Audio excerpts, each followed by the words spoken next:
Hello everyone, so let's start today's topic that is local anesthetics.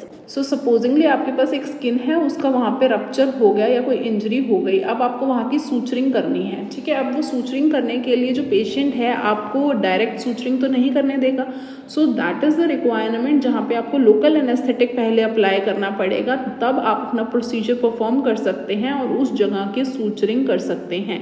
So these are the drugs which are called as local anaesthetics and they are the agents which need to be applied topically or they can be given through local injection, but they cause reversible loss of pain sensation या फिर कोई भी perception का reversible, जैसे ही आप drug बंद कर देंगे वो सेंसेशन 1-2 घंटे में ख़त्म हो जाएगी and the patient will start having the sensory reflexes and all the sensations.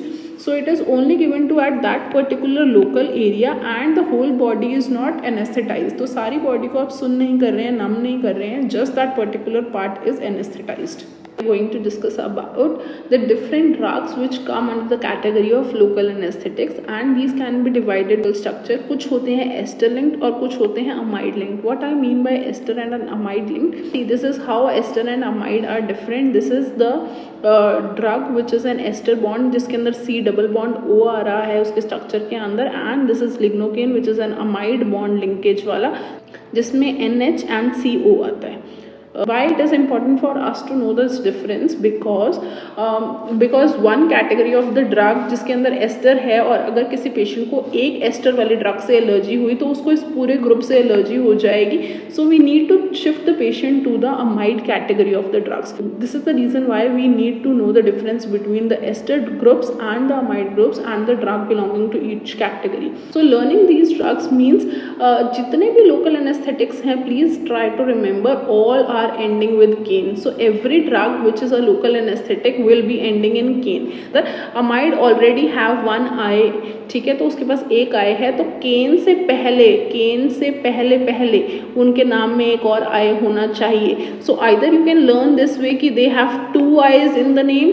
अगर लिग्नो एंड केन में केन वाला आई भी है और लिग्नो वाला भी है, ब्यूपी वाला भी है, सो या तो 2 आई होंगे उनके नाम में, या एस्टर और अमाइड को याद करने के लिए याद रखेंगे कि जो एस्टर्स होते हैं उनके पास एक आई होता है, अमाइड के पास 2 आई होते हैं, या केन सब में कॉमन है तो उसका आई हम नहीं कंसीडर करेंगे. तो ester are the drugs without any I other than the caine and amides are the category of the drugs which have 1 I in the name other than the caine. So this is how you are going to remember the esters and the amides. And esters के पास नाम क्या होंगे? Procaine, chloroprocaine, tetracaine, benzocaine, जिनमें कहीं पे भी आगे आए नहीं है, तो they don't have another I other than the caine.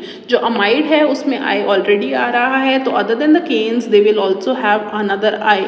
So this is a lignocaine, bupivacaine, dibucaine, prilocaine, ropivacaine. So these are the different categories or the different names of the drugs which belongs to the category of local anesthetics. And how we are going to differentiate between amides and esters. Okay, so by far we know कि local anesthetics में 2 category of drugs होते हैं, amides and esters. तो जो amides होते हैं, please I told you I in the amide, तो जहाँ केन है वो तो वैसा ही रहेगा, केन पहले वैसे ही रहेंगे, उससे पहले आई आना चाहिए. तो इट कैन बी ब्यूपिवाकेन, लीडोकेन, रोपिवाकेन, प्राइलोकेन, मेपिवाकेन. जबकि ईस्टर्स के अंदर सिर्फ केन के अंदर आया आता है, बाकी उससे पहले नाम में आया नहीं आता है. So this is the major differences between the name and the classification. Then we move to the another difference of the amides. जो अमाइड्स होते हैं, please try to understand we are talking about the metabolism and they metabolize in the liver. So ये liver के अंदर metabolize होते हैं through cytochrome P450 and they bind to alpha-1 acid glycoprotein. So they are going to bind to the alpha-1 acid glycoprotein and are going to metabolize in the liver, whereas the esters, please try to remember, जो esters होते हैं they are metabolized by plasma pseudocholine esterases. ठीक है, अब with this we move forward to the duration of the action. If you need to remember this, please try to understand. जब भी मैं बोल रही हूँ मुझे एक लोकल एनेस्थेटिक एक लोकल साइट पे देना है, तो वहाँ मैंने एक इंजेक्शन लगाया, अगर उसका मेटाबॉलिज्म होना है तो पहले लिवर के पास जाएगा, राइट. सो लिवर के पास जाने में उसको ज़्यादा टाइम लगेगा, which makes it a little longer acting acting, ठीक है। तो हम ऐसे याद रख सकते हैं why amides are longer acting, because उसको लिवर में जाके मेटाबोलाइज होना है। जबकि जब हम ईस्टर्स की बात करते हैं तो ईस्टर्स के अंदर because they are going to metabolize by the plasma pseudocholinesterases, तो जैसे ही आपने इंजेक्शन या टॉपिकल चीज लगाई and it passes through the nerve, और नर्व के बाद में अगर वहाँ ब्लड वेसल से पास कर जाएगा तो वहाँ जो प्लाज्मा होगा उसमें सूडोकोलिनेस्ट्रेसेस पड़ी होंगी which will make its metabolism faster, so they are shorter acting, ठीक है। दैट आपसे कोई एक्सप्लेन वाइज में पूछता है why amides are longer acting and esters are short acting, so you should be able to give the answers.